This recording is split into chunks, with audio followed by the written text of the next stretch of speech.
Let the word go forth from this time and place to friend and foe alike that the torch has been passed to a new generation of Americans, born in this century, tempered by war, disciplined by a hard and bitter peace, proud of our ancient heritage, and unwilling to witness or permit the slow undoing of those human rights to which this nation has always been committed, and to which we are committed today, at home, and around the world. Let every nation know, whether it wishes us well or ill, that we shall pay any price, bear any burden, meet any hardship, support any friend, oppose any foe, to assure the survival and the success of liberty. That, Dominic, was John F. Kennedy's inaugural address on the 20th of January, 1961. Did you enjoy that? I did. I thought it was pretty extraordinary, to be honest. So you said before you recorded it, what were your expression? I wasn't going to bother with precision. It was about the vibe. Precision is for journeymen, you said. Yes. Well, it's kind of like Picasso painting a bull or something. You get the sense of the bull, but you don't get a kind of absolute sense that it has four legs. You just have a sense of bullness. You do. Explain the pauses, the long, Pinteresque pauses. Well, if you watch it, he has incredibly long pauses. Ah, okay. Very, very long pauses. So I went through and I listened to it and I was struck by those pauses because this is what we Impressionists do. Right. We pick up on, the little kind of hints of personality, things that make it distinctive that other people might not pick up on. And I went through and I put a dash through that passage. Did you? Every time there was a pause. Well, that is what sets the really top performers apart, isn't it? I like to think so. The attention to nuance and detail. I like to think so. But it's tremendous rhetoric, isn't it? It's great rhetoric, written by Theodore Sorensen, Ted Sorensen, his speechwriter, who had been working for him since the late 50s. Kennedy is a great phrase maker, and he has a slightly sort of, I don't think he's the best speaker in the world, but he has this kind of declamatory style, slightly friends, Romans, countrymen style that I think works very well. It is. It's traditional oratory. Yeah. As opposed, say, to Reagan's more folksy. Exactly. Oh, kind of. Yeah, because JFK never really does folksy. He would probably regard that as too populist. He sees himself as the leader of the new Rome. Yeah, exactly. So, Tom, we are doing this series about the assassination of John F. Kennedy. And this week we're talking about the victim to try and sort of shed some light on why he might have been assassinated. Before we get into his presidency and how he becomes president, we should just recap a bit to reflect on the man and the politician. So as a man, I'm surprised how much I like Kennedy, having read up on him for these episodes, because there's part of me that had always, he's so boring because he's so ubiquitous. It's like people who don't like the Beatles because they're over familiar with the Beatles. Yeah. But actually, the Kennedy that I think emerges from the first, let's say, 40 years of his life, is actually a pretty likable guy. Charming, funny. Brave. Yeah, brave. Anglophile. I mean, what's not to like? Right. A big fan of Winston Churchill and Lord Melbourne, and somebody who had, as we know, most importantly, defended Stanley Baldwin in his book While England Slept. Ticking all the boxes. He is ticking all the boxes. The one box that I think some listeners may be wondering about is the fact that he is so promiscuous and that, he's not a faithful husband. I suppose the one thing I would say in defense of him, as it were, not that I think it's historians' jobs to attack or defend, he's not predatory. He doesn't have non-consensual relationships. He, without exception, has relationships with people who are very keen to have them with him. But also, we were discussing this in the previous episode. I mean, it's tied up with his daddy issues. It is. Because his father, Joe Kennedy, has basically taught his sons that it's fine. That this is what you do. I mean, his father's a terrible father. Yeah. He lobotomizes his eldest daughter, Rosemary. Yeah, exactly. In 1940, was it, or something? An absolutely tragic story. So Rosemary had what we would now call severe learning difficulties, and the family Joe decides, we don't really know how much his wife was involved with the decision. He's persuaded by sort of people he talks to, surgeons on Cape Cod or whatever, that the thing to do is to have her sent for a lobotomy. And that destroys her life, effectively. That's a terrible mistake to have made. It's not necessarily his fault. He's following the advice. Well, yeah. It's a ghastly story, Tom. It's an absolutely ghastly story. But anyway, he's not a good father. No, he's not. And maybe you could say about JFK that what's incredible is that he turns out as well adjusted as he does. I think that's actually a reasonable thing to say. We reflected on the man, just to reflect on the politician for a second, because I think understanding the politician is really important when we get into the theories about why he was murdered. At the point that we ended last time, the late 1950s, he is an extremely conventional politician. He is not on the left of the Democratic Party. He is kind of squarely in the middle. So he's from Massachusetts. That means he's almost automatically more liberal than many, because Massachusetts is a very liberal state, an urban state, big unions, all that kind of thing. So he's not going to be a big defender of segregation. It would be unthinkable for a senator from Massachusetts to be a defender of segregation, for example. And he's not an isolationist or anything like that. But there's nothing about JFK at this point that would alarm people. You know, unless you're the kind of person who thinks all Democrats are Marxists, and there are people like that. Yeah. But business leaders, other politicians, you know, even sort of Southern Democrats or Republicans in Congress, they've seen plenty of people like him before. You know, he's not as left-wing as FDR was, for example. So this presumably makes him an ideal person to run for the presidency. Absolutely. I mean, he's the kind of figure that the Democrats at the moment are signally lacking. Yes. Because, you know, the Kennedy that's floating around now believes all kinds of mad stuff, doesn't he? About Robert Kennedy's son. Aliens and all kinds of stuff. Exactly. But JFK is straight down the road, bang on the nail, centrist, exactly what you want if you want to win an election. Especially in an age, Tom, when the two big parties are uneasy coalitions.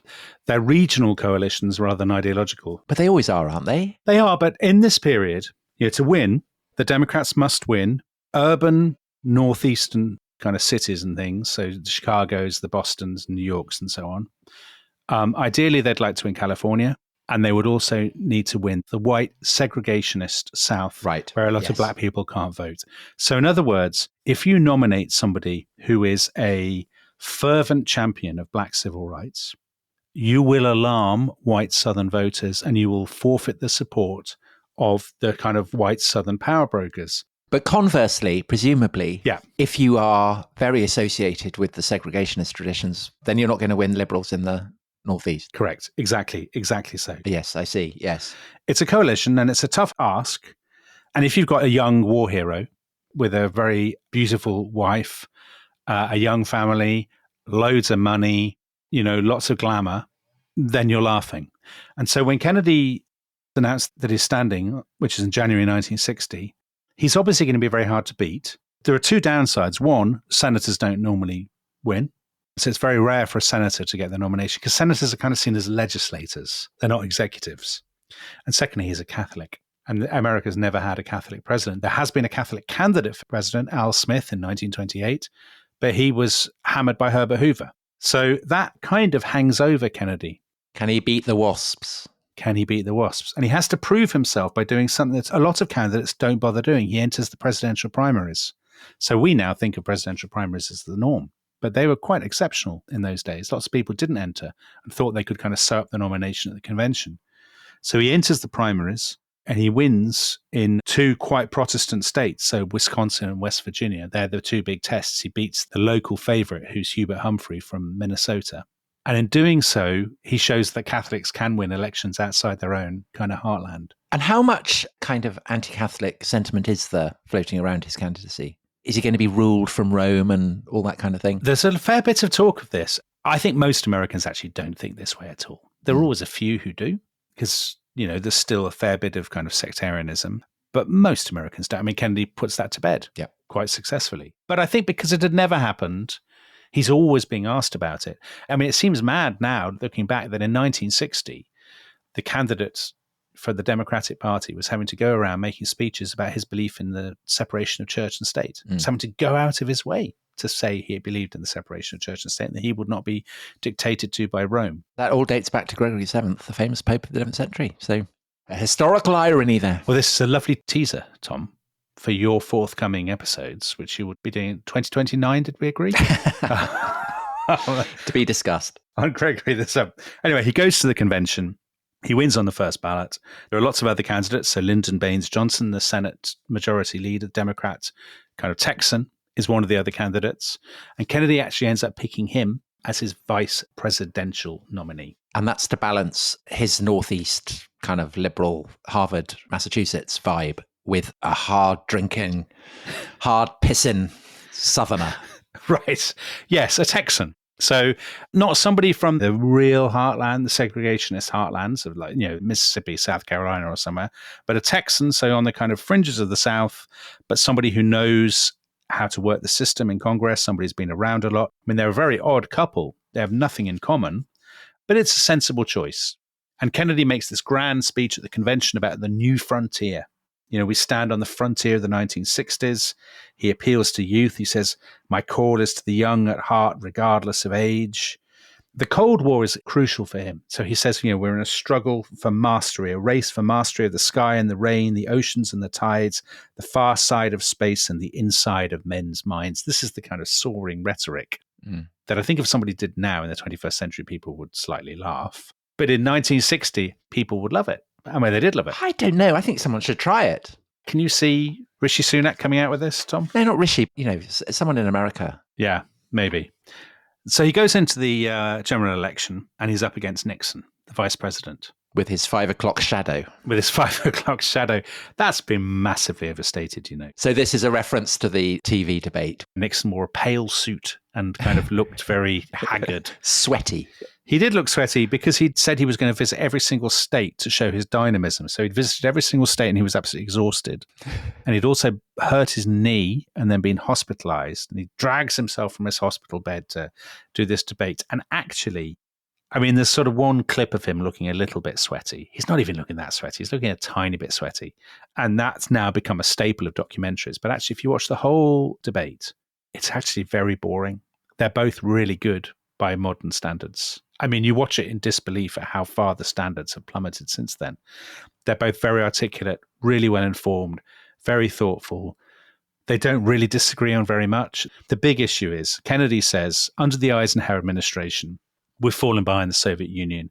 They sent up a Sputnik satellite in 1957. Fidel Castro has come to power in Cuba in the Cuban Revolution.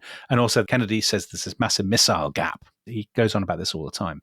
He says the Russians have so many more missiles than we do. So in a way, he's attacking Nixon from the right. Yeah, if you want to see it that way. I mean, I wouldn't describe it in left-right terms, but yeah, absolutely. He says they're stagnant, conservative, and they've done nothing. And they've fallen behind in the Cold War. And I will prosecute the Cold War with great dynamism and vigor. And we'll have shiny rockets and we'll go to space and we'll do all of these exciting things. When does he give his pledge to get a man on the moon? So that's 1961 later. But it's kind of incubating there. Oh, absolutely. So when Gagarin is the first man into orbit, Kennedy, his response to that is to say, we will get somebody on the moon by the end of the decade.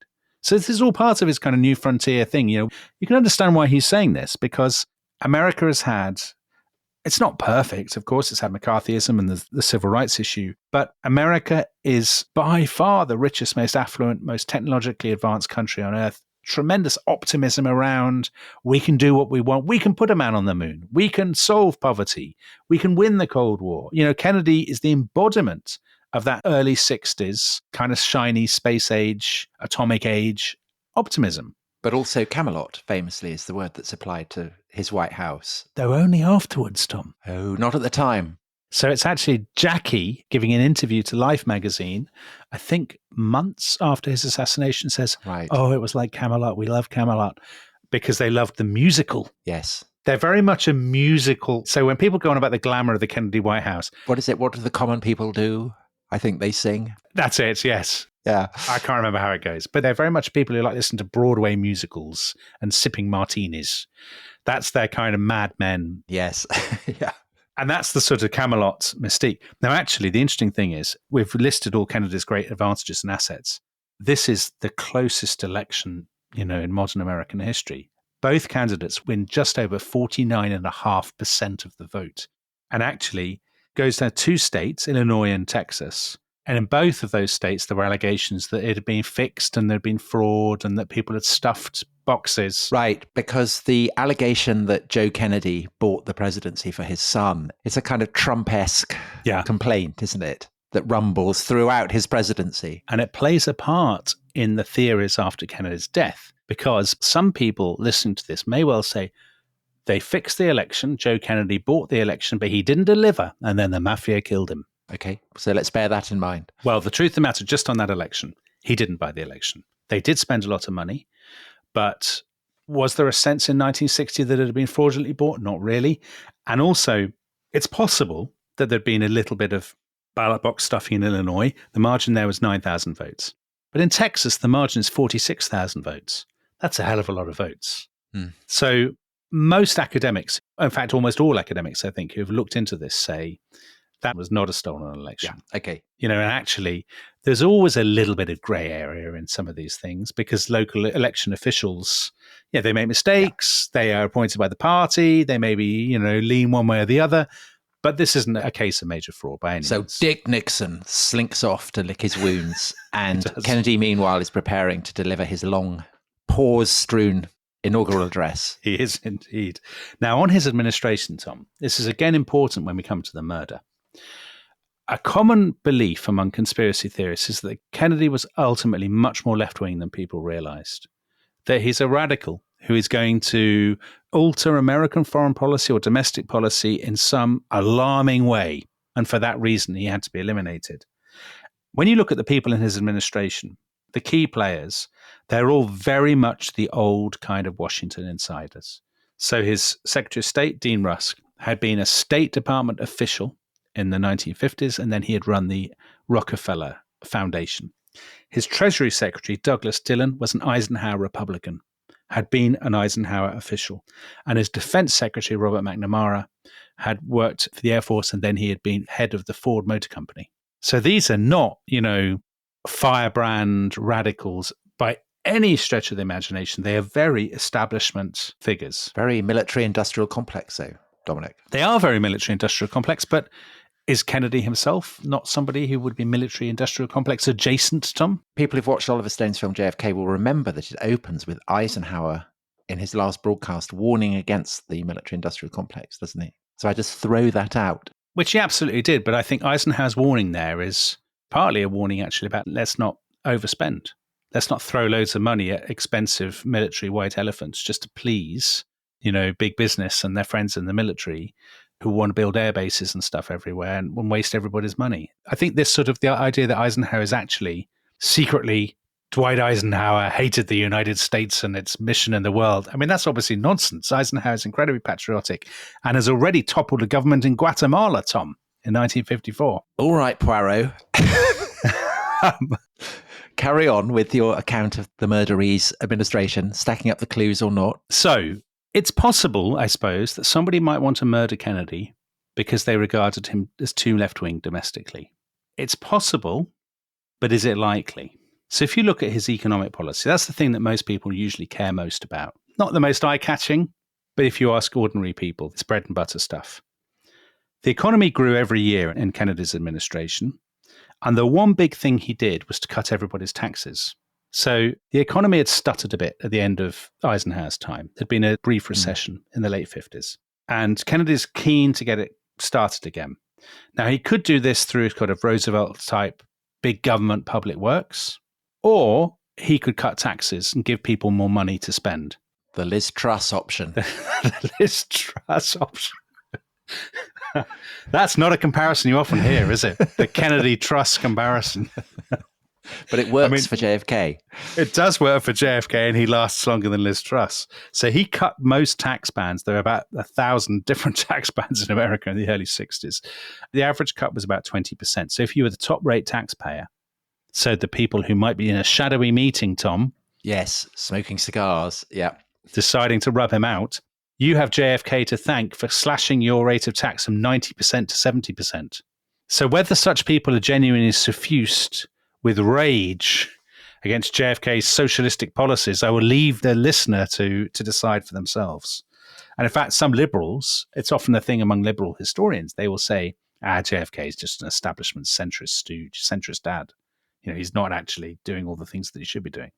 So there's that. Okay, on the centrist daddery. Yeah. Of course, the great domestic talking point, the thing that's roiling America is the civil rights movement. So we did our episode, didn't we, on Martin Luther King's great speech. Yes. In 1962. And you talked there about how Kennedy was kind of a bit ambivalent about civil rights, was he? Is that unfair? To a degree. if Kennedy unusually had decided to spend late nights at the White House, not with some imported secretary that his aides had brought in for the occasion, but with you, Tom, he would say to you, I do care about civil rights. I think it's a disgrace that people are treated so badly in the South. Of course, it's a long, deep problem that's been going on for generations. I would hate it if I lived there. But he would see it in quite academic terms. He'd see it as a policy issue. How do we solve this? And is that firstly because he's looking at it as someone who wants to win re-election? Of course. And doesn't want to alienate white Democratic voters in the South? And secondly, is it because he doesn't have much personal experience of what it means for segregated black people in the South to be denied the vote and attacked with dogs and denied basic rights? Absolutely right on both counts.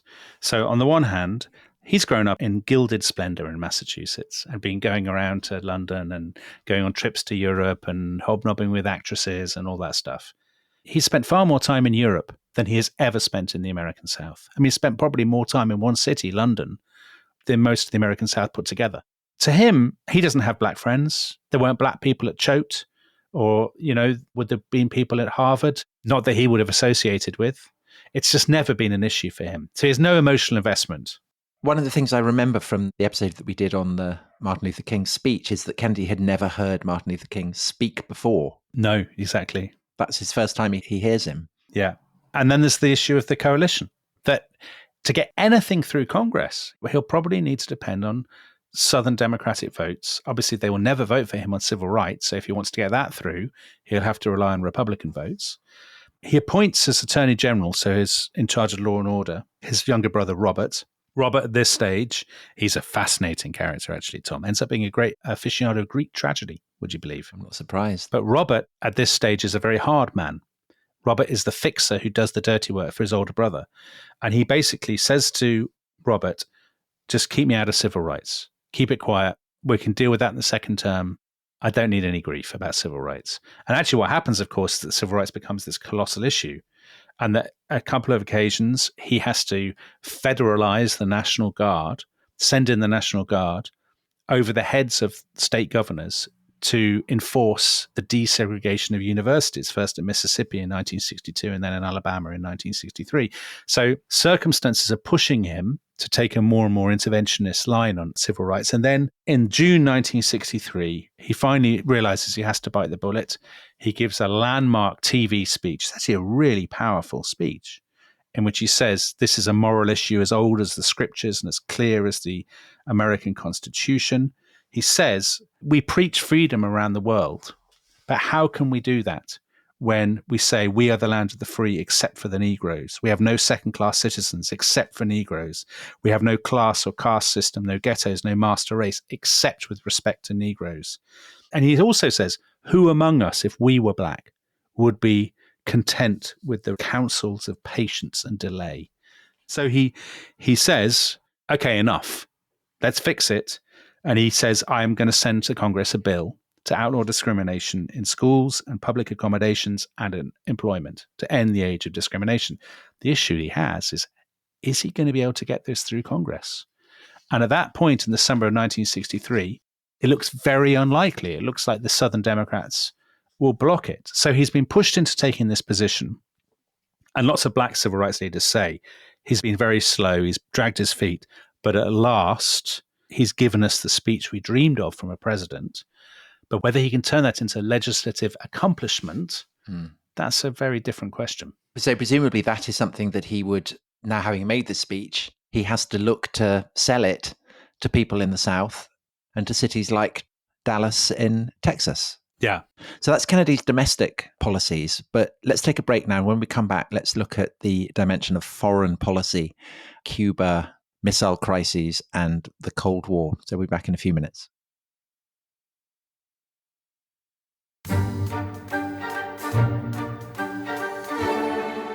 Hello, welcome back to The Rest is History, and we are looking at the presidency of JFK.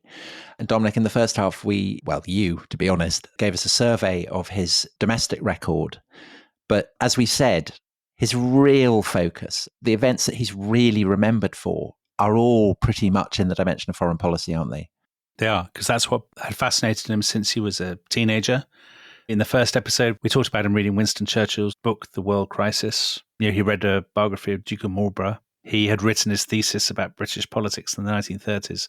But what those things had in common was they're all really about foreign affairs and kind of international relations. And that's what fascinates him. Presumably, it's not just that he's kind of, I can't be bothered with the domestic sphere. I mean, foreign policy is intruding on him, isn't it? Because he has this huge problem that there is a communist outpost in the form of Cuba right on America's doorstep. Yes. And don't forget, he's come to office proclaiming we will pay any price, bear any burden in the defense of liberty. All this kind of crusading rhetoric. He believes in the Cold War. Kennedy is more nuanced than just to say, he's anti-communist, of course, but he's been very conscious in the 50s because he has been to places like Indochina. He's been to Vietnam. He has seen the difficulty of what happens when a European empire withdraws and then someone's going to fill the gap and there's a competition. Is it going to be communists or anti-communists? What's the United States going to do? He's very conscious that the United States can't, just be the bully and can't be kind of the sponsor always of the most repressive conservative forces in society. So he's kind of wrestling with that. But Cuba is a particularly incendiary problem because it's right on America's doorstep. A lot of Americans have lost money because of the Cuban Revolution. A lot of Cuban exiles have ended up in Florida and Miami and are pressing for action. And when he comes in, he is briefed, within days, I think, by the CIA that they have been planning an operation to retake Cuba. They've been planning it for a year. They have a scheme of basically getting Cuban exiles, getting paramilitaries, and transporting them from Central America to Cuba and giving them air support with bombers under CIA command, and that they think there is enough of a groundswell of anti-Castro feeling in Cuba that they will be able to topple Castro. And, I mean, if this goes ahead, it'd be a great coup for Kennedy. Literally. Yeah, it will be a great coup. Yeah, very good. Now, straight away, some of Kennedy's aides think, this sounds kind of far-fetched. Like 1,500 people is not many. Because these are the same guys who are giving Castro exploding cigars. Well, they're not doing that at this stage. Oh, have they not? Okay. They're later on going to be the exploding cigars. Making his hair fall out. Right, the beard falling out powder and so on. These are very much the plan B. So the plan A is the play of pigs. And at the time, some of Kennedy's aides, well, they clearly have doubts. But the general mood, and you see this again with Vietnam years later, the general mood is, we should look strong. We should do things, with the United States. Let's give it a go. What could possibly go wrong? So in April 1961, they launched the Bear Pigs operation. Now, I think the CIA always thought that basically they could blackmail Kennedy. If things went wrong, he would have no choice but to send in lots of support, authorize more airstrikes, all this kind of thing. And actually what happens is the whole thing is pretty much done and dusted in about 3 days. The guys land. Cuba doesn't rise as they hoped. They basically end up either being killed or captured by Castro's troops. And JFK, when people say to him, will you send more air support? He says, no, this is obviously a disaster. Why would I bother? No. Also, he doesn't want to get sucked into this flashpoint that could cause problems with the Soviet Union, with Cuba's sort of communist sponsor. So the Bear Pigs are a disaster, and there's no doubt that among some Cuban exiles, they blame Kennedy, and there's a lot of bitterness. They think he let them down. It was a pretty stupid operation to begin with. Kennedy hasn't given up on the idea of getting rid of Castro, so there's a thing called Operation Mongoose, Tom, which is your exploding cigars, seashells planted that would explode when he picks them up, all these kinds of... It's sometimes claimed, I think, in a lot of histories that this is Kennedy's personal obsession. That when he wakes up in the morning, he's thinking about exploding cigars. Because it's quite Churchill, isn't it? It's the kind of thing Churchill would have loved. It is. Mad schemes. Yes, it is a mad scheme. Exploding gizmos. So is he influenced by that at all or not? See, I don't think actually Kennedy is quite as into this as everybody thinks he is. I think it's become conventional wisdom that the Kennedys thought of nothing else but murdering Fidel Castro. I think when it comes up in meetings, Kennedy says, sure, go for it. But I don't think when he's off with the latest secretary, I don't think this is what's playing on his mind. Damn you, Castro. Yes. Is that what he's saying? Yeah. Yeah. I think it's annoying that Castro is still there, but I don't think he's obsessed by it. as we are now with it, if you know what I mean. Because presumably his real focus is with the Soviet Union. Yes, of course, absolutely it is. The guy who wrote that essay about Francois I of France, Yeah. this is his field of the cloth of gold or something, going off to meet Khrushchev and all that. He thinks of himself as a big player, and Castro is just an irritation. Yeah. How conscious is he of the shadow of the mushroom cloud? Oh, he's very conscious of it. It's there the whole time. It's absolutely there the whole time in the early 60s. And he presumably has lots of accurate briefings on what a nuclear war would mean. Oh, yeah, he absolutely knows what a nuclear war would mean. I mean, he doesn't want a nuclear war. And thanks in large degree to Kennedy, there isn't a nuclear war. Yeah. So, funnily enough, the one thing that often gets missed is there could easily have been a nuclear war about Berlin. So that would be a very obvious flashpoint. He first meets Nikita Khrushchev, who's the relatively new paramount leader of the Soviet Union. In the summer of 1961, they go to Vienna. So this is just a couple of months after the Bay of Pigs. And he is off his face on painkillers, isn't he? Kennedy. Yeah. Yeah. I remember a brilliant book by David Reynolds. Is it David Reynolds? David Reynolds, yeah. Summits. Yes, yeah. And the account of the summit there is amazing, that Kennedy's just shoveling painkillers. But this is true, Tom, for Kennedy throughout this period. So the reason we spent so long talking about Kennedy's back, his malaria, his urinary issues, his Addison's disease, is because in this point, if you look at photos of Kennedy as a young man and then photos of him as president, the one thing that is so obvious is that as president, he's like somebody has puffed him up. You know, his skin is very puffy, his eyes are narrowed, his face is kind of yellow and puffy. He's still a handsome man, but the truth is he is on a massive cocktail of drugs, often working against one another because the Addison's disease, you know, makes a mess of all the other things. Yeah. And he travels when he goes to Vienna, for example, or when he goes to Dallas later on. He would travel with a special kind of plank, like a kind of wooden plank. Yeah. And all this orthopedic stuff. And he has a kind of horrid kind of corset, doesn't he? And a corset that he has to wear to basically keep him upright. So him being off his face, as you put it, in Vienna, I mean, that's nothing unusual, but he's often in agony, actually. And how do you judge his performance at Vienna? Well, he does really badly in Vienna. I mean, Kennedy himself says of Khrushchev, he beat the hell out of me, that Khrushchev has gone in for a fight. Khrushchev said later, you know, I would have liked to be nice to Kennedy. He seemed a nice guy, but, you know, I was doing my job, which was to give him a really hard time. And he does. And they want to kind of reconcile the status of Berlin, which has obviously been divided since the Second World War. Mm. The Soviets want it to be part of East Germany, and they basically want the West out. The West obviously don't want that at all. And Kennedy just allows himself really to be shouted at by Khrushchev. And he's really shaken when he comes away because he hasn't done himself justice. Somebody who's so used to being the alpha male. And actually, he's used to people falling for his charm and finding him funny and great company. And Khrushchev's not interested in any of that. And Kennedy finds that very troubling. And then just 2 months later, Khrushchev moves in Berlin. We did the episode, Tom, about the Berlin Wall with Ian McGregor. A wonderful guest, great episode. The Berlin Wall goes up. Now, that is a moment that a different president could have overreacted to. And Kennedy protests, but he does nothing about it, really.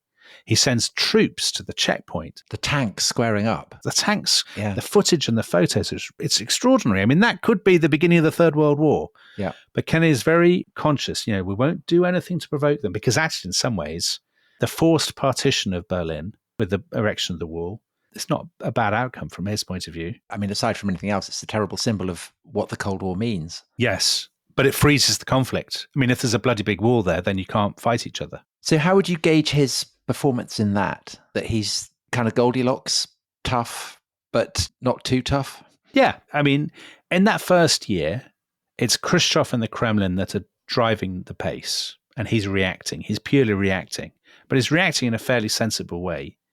He's not escalating things. He's not overreacted to the provocation in Berlin. And that's actually the pattern that you will see in the second year with the great event of the second year, which is the Cuban Missile Crisis. So that really is, even if you're a Kennedy skeptic, even if you say he is a spoiled brat and he's entitled and they're making excuses for the womanizing and, you know, he's just a rich man's David Cameron, even if you said all that, I think his performance in the Cuban Missile Crisis is pretty good. Because he gets these photos on the 16th of June, 1962. The missiles are being installed, Soviet missiles in Cuba, and that clearly can reach the American mainland. And this is a massive deal. I mean, puts America itself under threat. And of course, Kennedy's always a politician. So if news of this gets out, he can't just do nothing. Because if the news got out that he knew about it and did nothing, he would make him look so weak, especially after what had happened in Berlin. So he doesn't do what maybe Nixon would have done. Nixon is a great man for brooding, darkened rooms, classical music playing, staring into the fireplace and thinking about how miserable he is and how uncool he is. Kennedy doesn't do any of that. And he doesn't sort of secrete himself away with Henry Kissinger and cook up some scheme. He convenes this big kind of committee. It's called the XCOM, and with generals and advisors, and they're all sworn to secrecy. And his brother? And his brother, Robert, who's a really big player in this. I mean, somebody that, as we said before, is very happy to be his hard man and to argue with everybody on Kennedy's behalf and, push the generals and all this kind of thing. And Kennedy just sits there. He's obviously always present in the discussions. We know from the tapes and the transcripts that he's an active participant, but he's weighing up all the different options because some of those generals, I mean, the most famous one is a guy called General Curtis LeMay. He would love to get going. Have a crack at the commies. Let's have a crack at the commies. Yeah. They think that if at the end of all this, there's one Russian left and 2 Americans, then we've won. Yeah. And that's a great result. Yeah. And he's very conscious. He's been in war. He didn't enjoy it. He came back from war a weakened man, a sickly man. He is very conscious of the costs the whole time. So we know that in all these discussions, I mean, all the people who've studied them, the historians, Max Hastings and so on, Fred Logervold, say he is judicious, he's careful, he says, let's not rush. And so the stakes are very high for himself personally, for his administration, for the United States. Is he thinking the stakes are global? This could be the end of humanity. Of course he is. Of course he is. Yeah, we absolutely know that, the mood in these meetings is funereal, is really somber. We're in an impossible position here. We have to do something. We can't not do anything, but we're very conscious that if we do this wrong, the human race could be ravaged beyond imagination. Whoops, apocalypse. Exactly. Absolutely. Exactly. So they impose a blockade.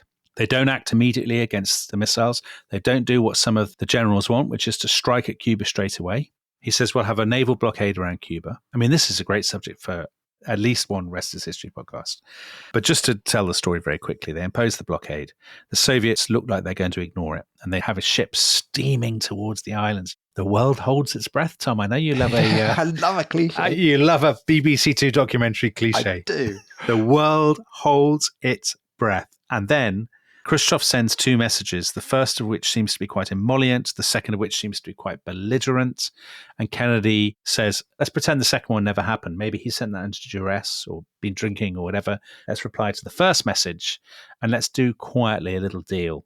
They will withdraw their missiles from Cuba and we will withdraw our missiles from Turkey, which is obviously on the border of the Soviet Union. So they will feel that they have got something out of it. And that's what they do. So, Dominic. Yeah. Khrushchev blinks. Well, it's perceived as Khrushchev blinking. It's a tiny bit more ambiguous than that because Khrushchev has got the removal of the American missiles from Turkey out of it. So he has got something. But in the world's press, because of this image of the Soviet ship steaming towards Cuba, and then going back. It looks as if Khrushchev has blinked. Good optics. It's bad optics for Khrushchev, who then gets the boot in Moscow, not just because of that, but also because he's been kind of very unreliable and eccentric.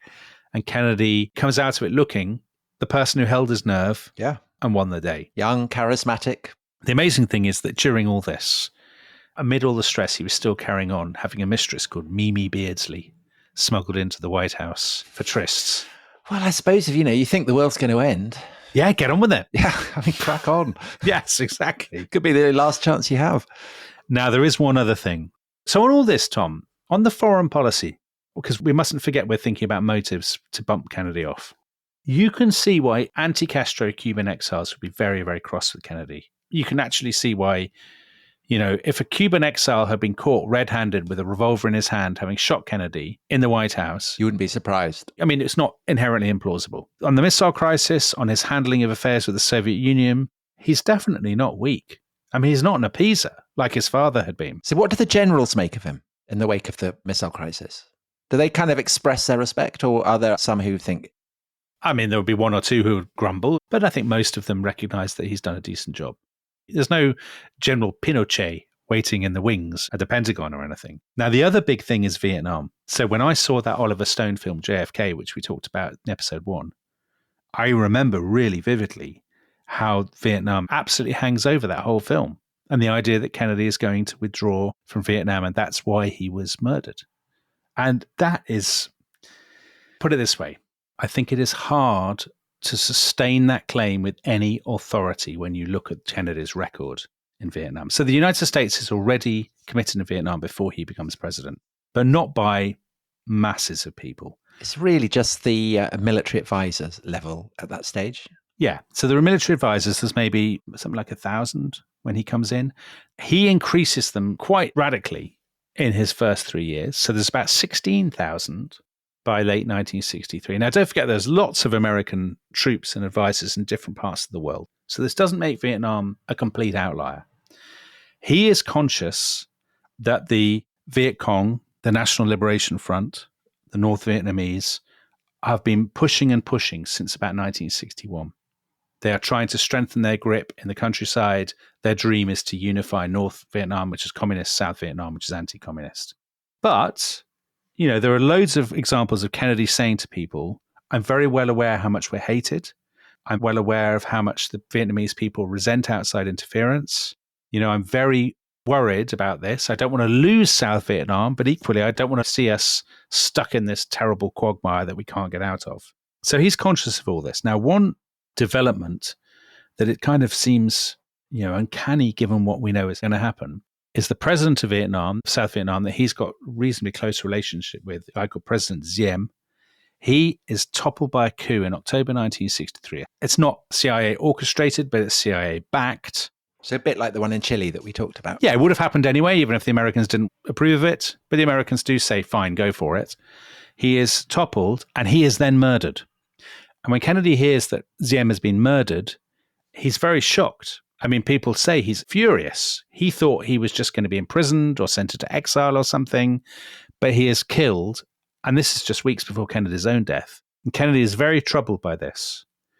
And at this point, he is clearly dithering about what to do in Vietnam. Now, there's some historians who say he would probably have got out. He would have said, listen, this is obviously a bit of a basket case. We're not going to win. Let's go home. There are others who say he wouldn't have got out. The talk of getting out was a political tool. He was using that as a way of putting pressure on the South Vietnamese, but actually he would have stayed. The thing is, we know from the United States' involvement in other places, let's say Iraq and Afghanistan this century, how difficult it is actually in those situations. To pull yourself out of a quagmire, Dominic. A morass, I think, or a mire. A morass. They are the approved metaphors for Vietnam, and any other is wrong. No, but Tom, he clearly hasn't made up his mind, I would say, in 1963. We will come to the argument about his assassination. But is it plausible that he is so clearly committed to withdrawing from Vietnam and that people care enough, that other people in his administration or in the American establishment care enough to have him killed because of it? I mean, whether that is plausible, again, I'll leave it for the listeners to determine. We will discuss, won't we? But you can probably tell from the way I've framed that I don't regard that as overwhelmingly convincing. Okay. Just before we come to the reasons that he goes to Dallas. Yeah. Space. The final frontier. The final frontier. I mean, there's lots of paranoid theorizing about space, aliens, Roswell. I have no idea where you're going with this, Tom. I have to say. I'm just wondering whether you feel there's any credence in ideas that... I find them very credible. What do you expect me to say to that? Okay, well, I'm just putting that out there because that's all part of the mix. So hold on. Kennedy wants to go to the moon and people say, we have to stop him getting to the moon. Is that what you want? They've got stuff on the moon they don't want people to see. It's all in the X-Files and things. I can't remember whether it's something about aliens and stuff. So just to jump ahead to next week, there's a guy called Vincent Bugliosi who has written a book, which I've sent you the manuscript of, Tom. I know you haven't read it. And the reason I know you haven't read it is I know that book is 2,500 pages long. So it's implausible that you will have read it when you're also revising other things. But he has written this absolutely monstrous book looking at every conceivable assassination theory and conspiracy theory. Did he not mention it? I think aliens are present, but only very briefly. and dismissively, I think it's fair to Well, say. it's my favourite one. So anyway, Donny, that's brilliant. Sorry, I've let the tone down. That was a very authoritative and scholarly account. That interruption, well, it wasn't an interruption, it was an intervention. It was consistent with the tone with which you began the podcast, which is nice. So you brought us back full circle Yeah, well, good. with your precision is for journeymen impression. So let's just end. Obviously, what Kennedy does in Vietnam, obviously, whether his civil rights legislation passes, these things depend on the election. And it's just worth pausing for a second to talk about that. We're at the end of the autumn of 1963. Next year, he will face a Republican, probably the Arizona Senator Barry Goldwater, who is the great new hope of conservatives.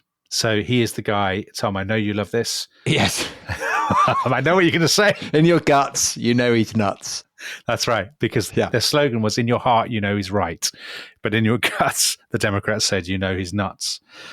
He's a libertarian, actually, Goldwater. So he's not a religious conservative or anything like that. He's libertarian. But at the time, he was perceived as the most right-wing candidate the Republicans could possibly nominate. Those are the days. And could Kennedy beat him? Well, if we look at the polls and Kennedy's approval ratings, the lowest approval rating Kennedy ever had was in September 1963, and that was 56%. To put that into context, that is incredibly good. So that's very cephalogically promising.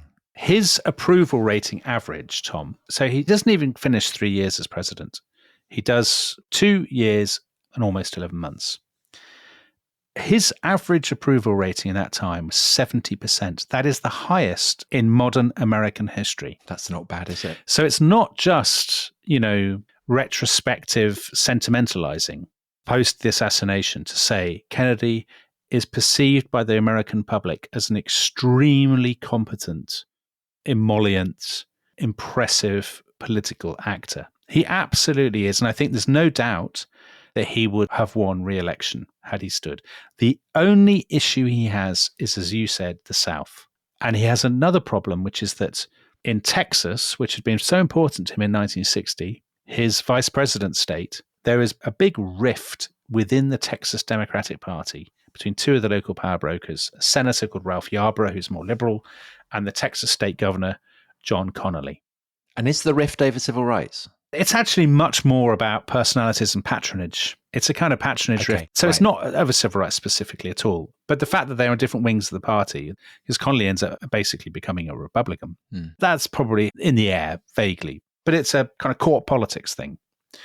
And so Kennedy thinks, I'll go down to Texas, get that done and dusted, do a little tour. His plan is to see 5 cities in 2 days, get that done, come back home, run up to Christmas, announce my re-election campaign in early 64, see if we can get the civil rights bill through before then.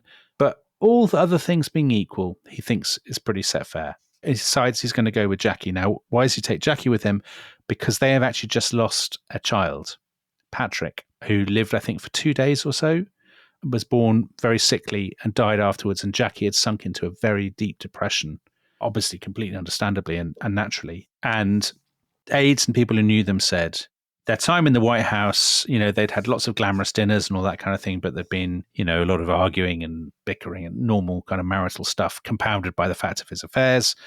But that the loss of Patrick, their little boy, had brought them very close together.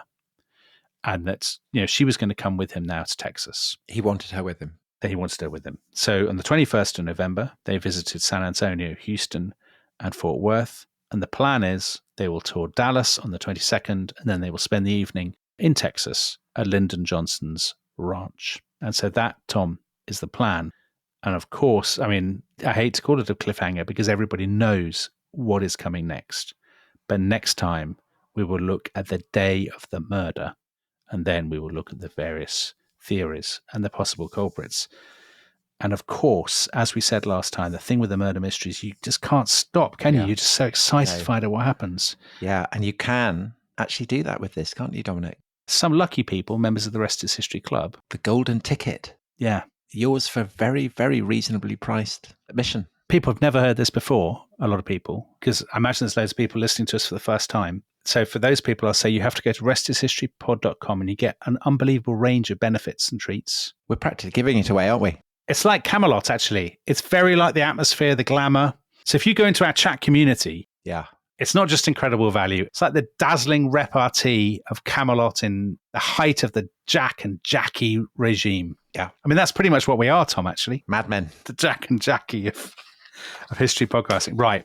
So if that doesn't entice people to join the Rest is History Club, I don't know what will. Yeah, nothing will. And we will see you next time for the day of the murder, and then we will be looking at all the various theories.